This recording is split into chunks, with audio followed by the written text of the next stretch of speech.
Alright guys, welcome back to some more of the house in Fata Morgana. I want to thank you all for the continuous support you guys show this series. As usual, I appreciate it. That will never change.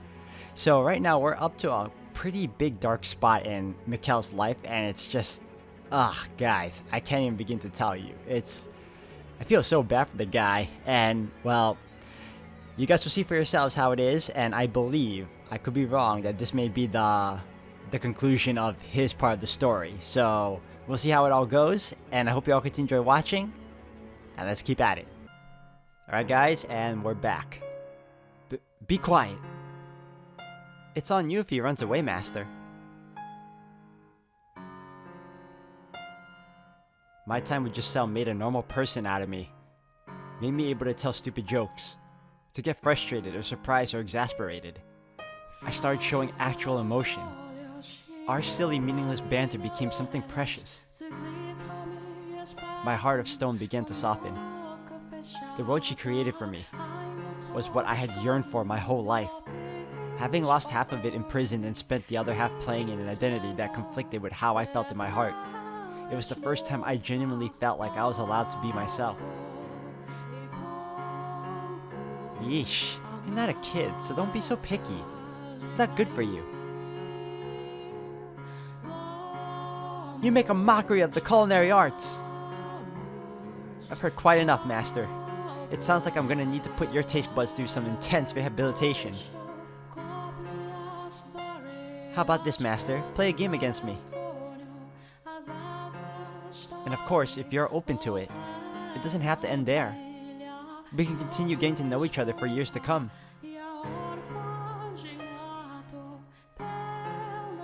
Giselle, though I did my best to not show it, I think that I treasured our time together even more than you did. I latched onto it, desperately refusing to let go. I needed it, and I needed you.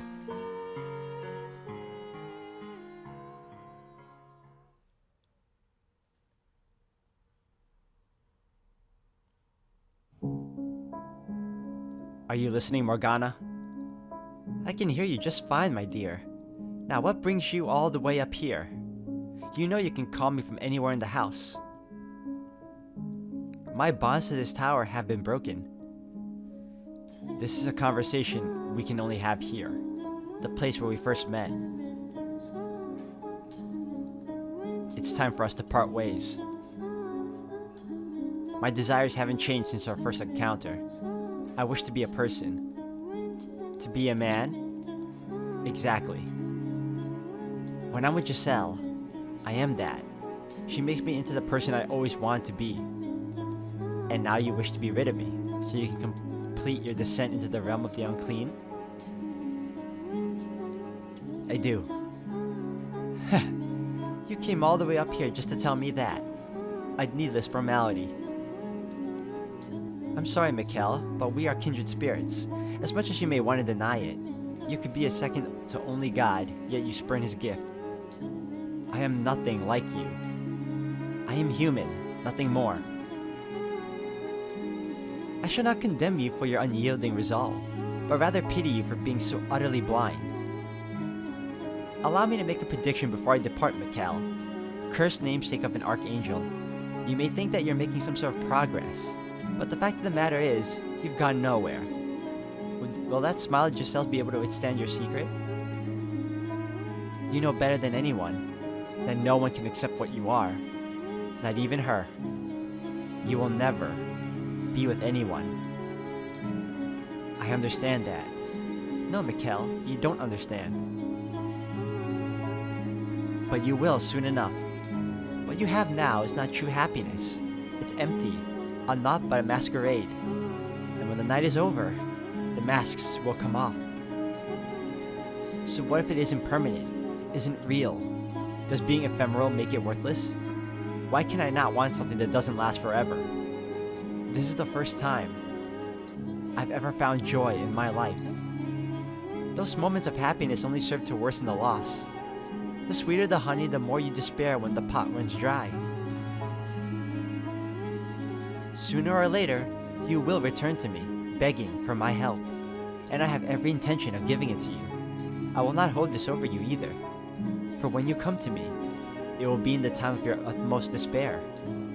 And when your little paradise finally comes crumbling down, you will become what I am. So I will take my leave from your side, in anticipation of that day. Until we meet again, my dear.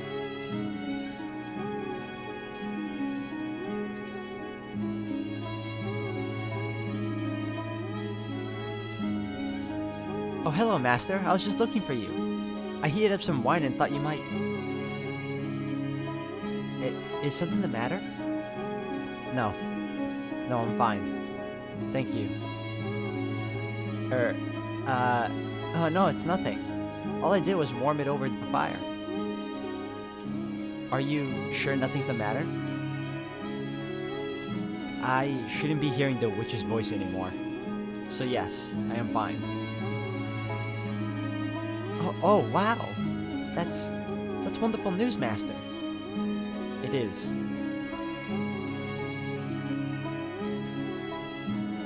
Giselle seemed quite relieved when I informed her the witch would no longer be bothering me.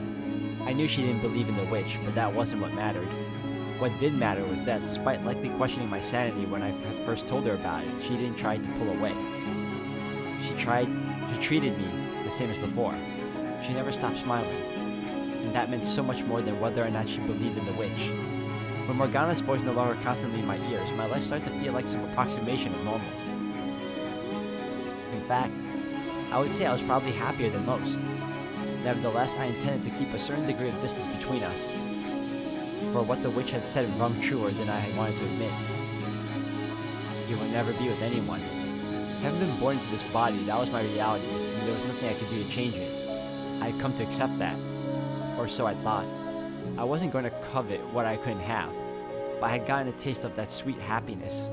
I had started to develop a great affection for that smile. And as much as I tried to tell myself I was just getting caught up in the moment, that the feelings would pass in time, I found myself unable to restrain the swelling of emotions within me.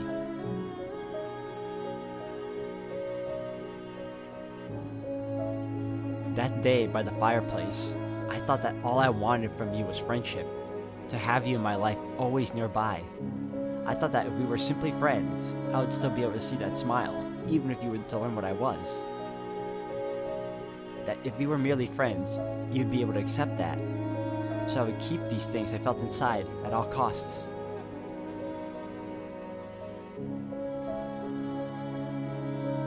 However, with each passing day, with each gentle smile, my affection for you swelled. It reached a point where, as hard as I tried to keep it contained, all it would take was the slightest nudge for it to come spilling out, and it made me desire what was out of reach. I was convinced I had changed, because this happiness had become my everyday. I had no right to any such thing, but I came to wish that I could be the center of your life.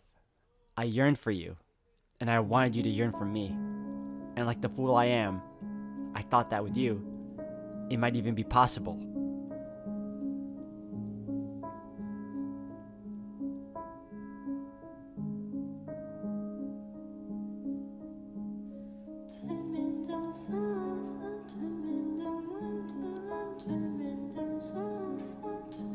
Honestly, it's no trouble. I mean it. You just took me by surprise, that's all. I am pleased. It doesn't matter how it turns out. You drew it from me, Master. Whether it's good or bad is irrelevant. I would be happy with anything drawn from me by the man I love.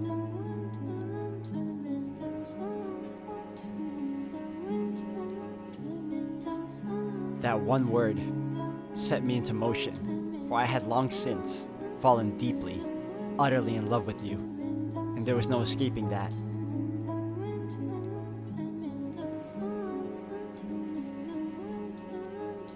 Listen very carefully.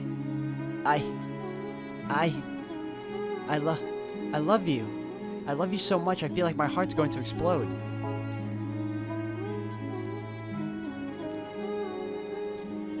Nevertheless, there was also no escaping my past, what I was, knowing I could never truly be with you, that I could do nothing about this body. I pushed you away, but seeing all the color drain from your face, I knew I had to take that step. I thought that maybe you could change my world. if you really did love me as much as you said, together, we could change everything. We could walk a new path side by side. And so, I decided to trust my heart.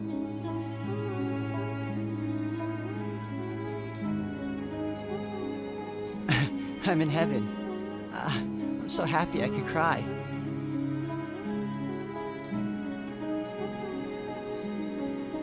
I too was elated.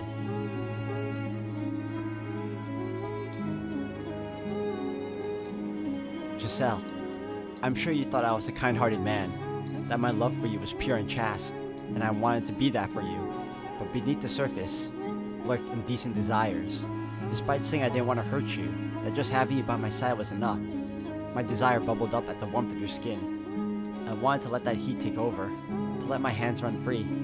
I could feel it burning inside me. I longed for intimacy, not just emotionally, but physically. I wished I could lay you down on my bed and satisfy those desires. I wanted to make love to you. Unfortunately, that was not possible. I didn't have the ability, no matter how hard I tried. My body lacks the capability to be one with you. I can pray, and I can long, and I can wish all I want, but my body will never be what I want it to be.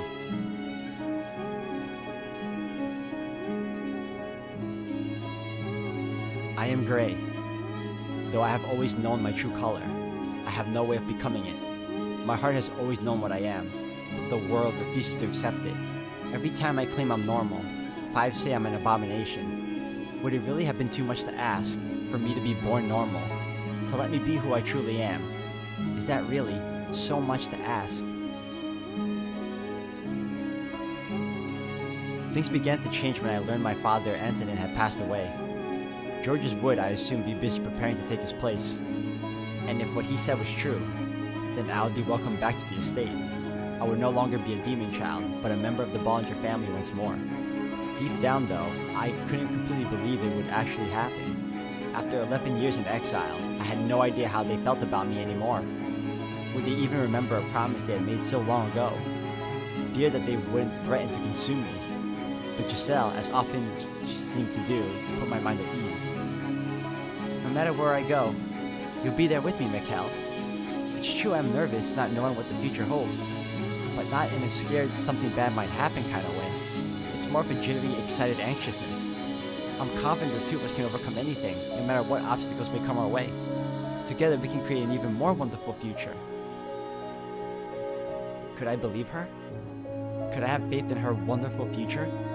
That she would always be there with me? That we would return to the estate and finally move on with our lives? That together we could create a future? No, that wasn't a question. I wanted to have faith. I wanted to believe as much as she did. I wanted to believe that even if I was gray, I could have a normal life together with her. She had rescued me from the depths of hell, and now I wanted to make her happy.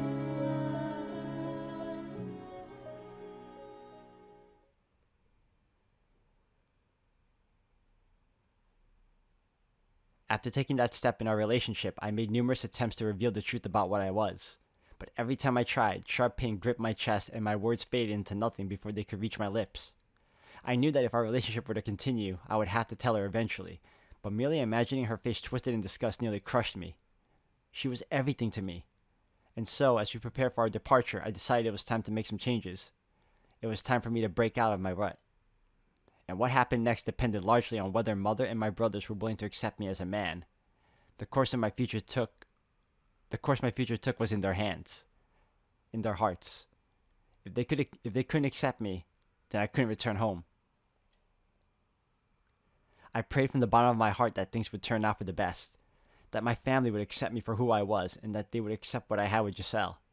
I decided I would tell Giselle everything after I received their responses, and I hoped dearly that she would join me, wherever I ended up. I couldn't provide Giselle the same kind of happiness a normal man could, but if she and my family accepted me, I would do anything I could to build a happy family with her, in my own way. And so, I sat down to write. Dear Mother, there is something I wish to tell you, something that means a great deal to me. So I ask of you, please hear me out. And I ask of you, please accept it.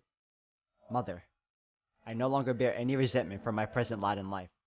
Nevertheless, I would ask of you to concede one thing, that I was never cursed, that I was always your son, that I am Michel, not Michel. I found someone whom I care for dearly, a woman, and I love her with all my heart. I would like to spend the rest of my life with her. I do not wish for much, simply to have a quiet life with her, to go through our days together, man and woman. That is the one thing I want. Mother, I know you're aware that my body is no longer female. I am a man. My heart is male, and I ask of you to please accept that. I have no grudge with you. In fact, I'm incredibly grateful to you for bringing me into this world. With love, your dearest son. But rather than a reply, I received a visit from knights ordered to kill me.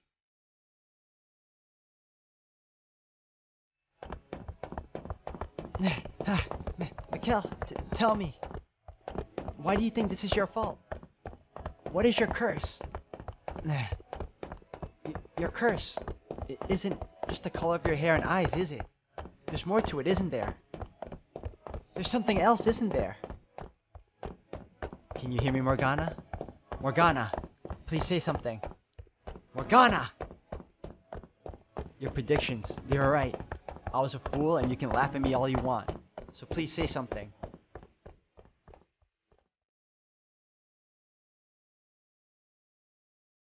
Death. Death to the unholy one. Death to the heretic. Death to the witch. Why won't you answer me, Morgana? Why can I not feel you there beside me? You said you would help me when I came for it. Well, here I am, begging for your help. Please, come back to me just this once. I know you're there somewhere. Please, before they break down the door. Michel. I'm all right. It's okay, Michel. I'm not scared. You're here with me after all. I'm fine. It's all fine. So please hold me until it's all over. Please stay with me. Michel, my dear, why would you ever believe that fairy tale nonsense? Why would you ever think a wonderful future awaited you? Morgana. Here you are now, wretched, pitiful. For that you have my sympathy. I will help you in your time of need. Finally you speak. Michel? I can feel the despair emanating from you. You hate it. It kills you. This is how you're rewarded, for fighting to be yourself. You know exactly who sent those knights, don't you? They rejected you. Rejected what you are. Hey, Michel, are you alright?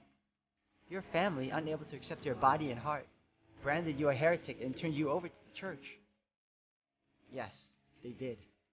And did you hear what the knights are saying?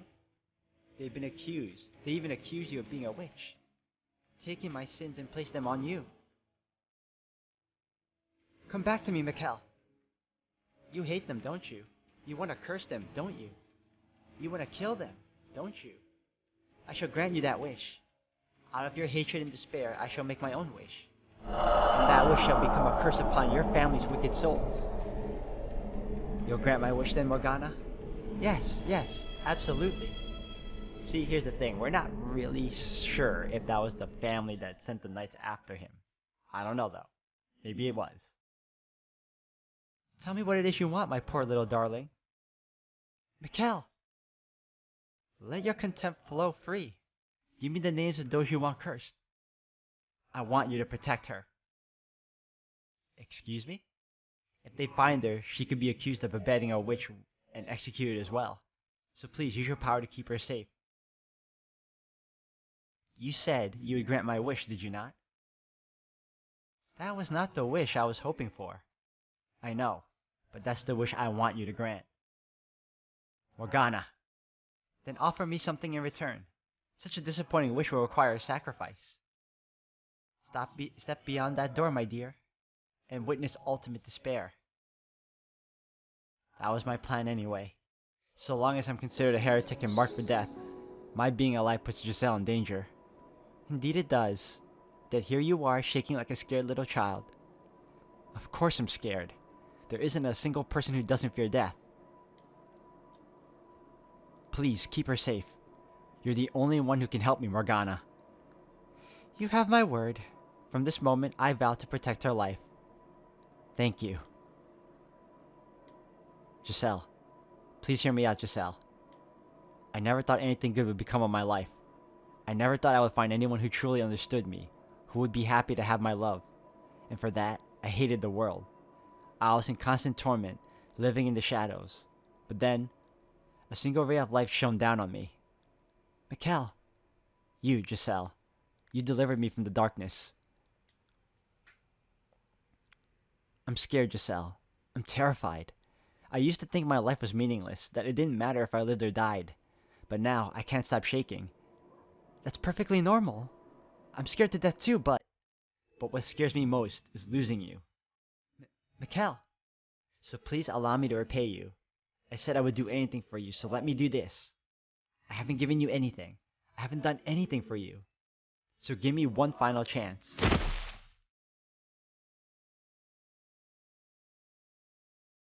Michel!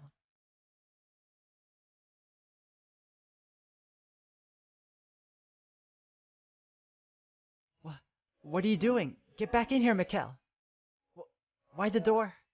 I can't open it. Michel! Michel! What did you do to the door? Come on, get back in here. I guess you really can perform miracles, Morgana. I don't want to lose you either. I know that by doing this, I will bring you pain, Giselle. But I can't make you happy no matter how hard I try. And I realize that now. Say something, Michel. You're out there, aren't you? Please. Please don't do anything rash. They're going to kill you if you're out there. Giselle, the witch told me. What? That she would ensure your safety. Michel, she isn't real. There is no witch talking to you. It's all in your head. A figment of your imagination created to alleviate your loneliness. Rest assured, she does not lie. Michel! I pray that someday she will be able to get past this, to move on with her life.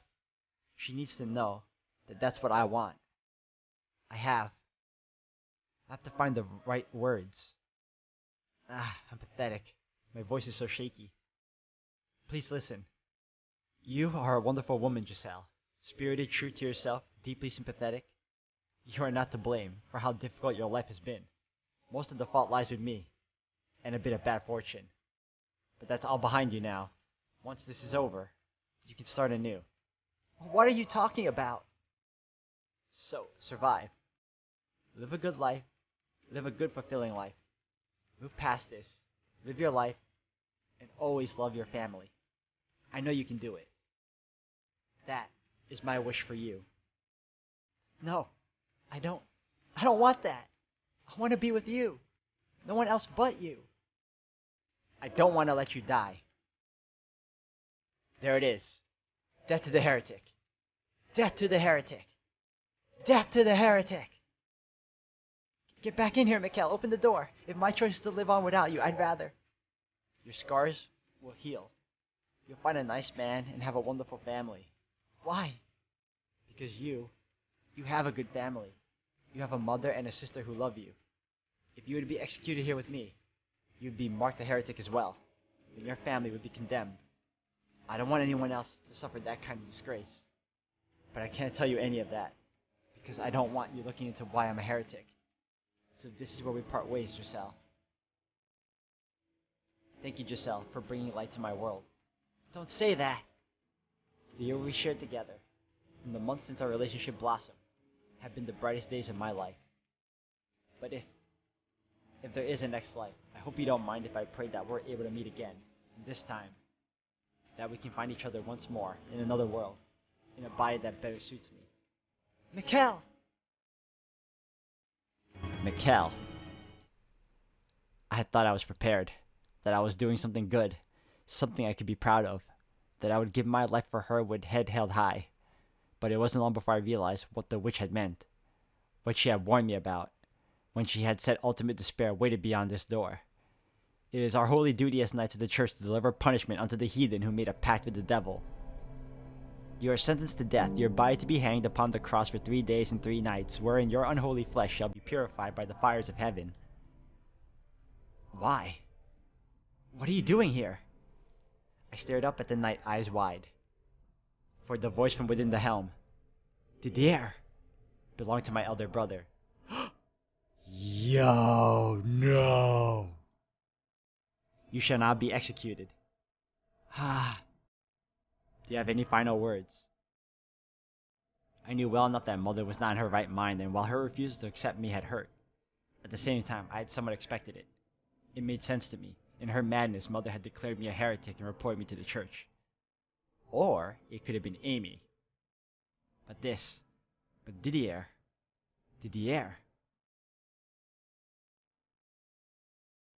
Men wield swords and fight against dangerous enemies, and they do so to protect the weak, women and children.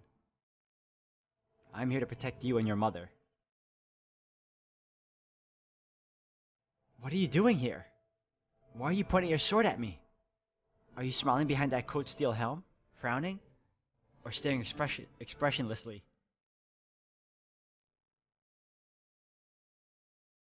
Though your transformation was too much for Mother and Father to accept, with enough time, everything will go back to the way it was before, just like it did for myself and George's. None of this is your fault. It was all unfortunate timing. You said that it would all go back to normal eventually. Can I trust that even if the whole world says I'm cursed, that you'll always be on my side? That you'll always be my brothers? Can I put my trust in you once more, Didier, Georges? You absolutely can, Michel. I swear to God on high. Well, so much for that. Did your vow have any meaning at all? I spent years here in this dark house waiting, believing you would come through for me. So why? Why are you standing there half a dozen nights at your back, saying I'm to be executed? Why? Didier. Do not cry. Don't you dare cry, Michel. You're standing here in front of this door as a man protecting the woman he loves, so you mustn't cry. Who is it you're sentencing to death? Michel Bollinger? Or a demon child, naturally. Or a witch, perhaps. But why? If I'm not an angel sent from heaven or a demon child, then what am I? What on earth am I? What are you? You're a Bollinger. You're our family. And that's all there is to it. I thought we were brothers. Our familiar bonds have long since been severed, cursed witch. Ah. Now I see, Giselle. This world never had a place for me. I was never welcome here. Kill him.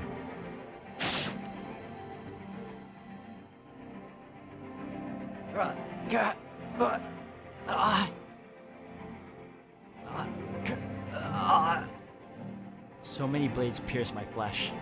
Didier's sword in my chest, lances in my arms and shoulders, arrows in both of my legs. I could hardly even tell what hurt anymore. But the pain from within was much clearer. My heart cracked audibly before shattering completely. Don't cry. Do not cry. Tears will only make me more pitiful. So don't you cry, Michel. Don't cry.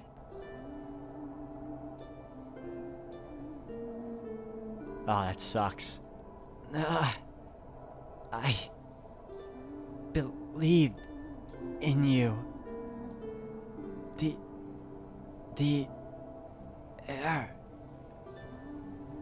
Didier, when I was younger, I idolized you. Those broad shoulders, muscular arms, gentle eyes.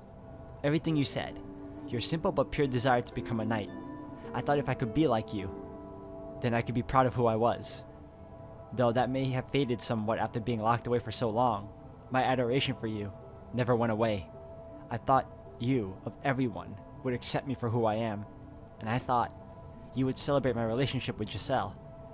That you would put those big hands on my shoulders, a smile on your face, and say, I'm happy for you. That you would welcome her into the family. That we could go on outings together on cloudy days. And maybe she could make something for us. She's a pretty good cook after all.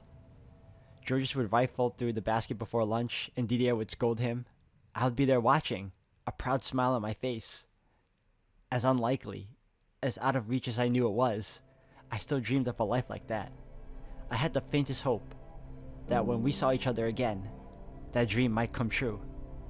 Didier, I put my faith in you.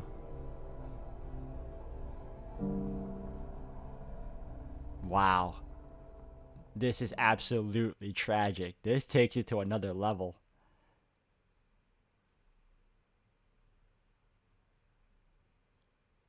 Oh man, this is so sad.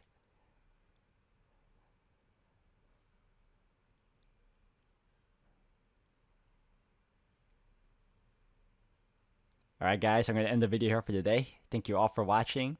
When we come back, I believe this will be the conclusion of his story. I'm not sure. Of Michel's story for that matter. So, until then guys, thank you again. And as usual, until the next one.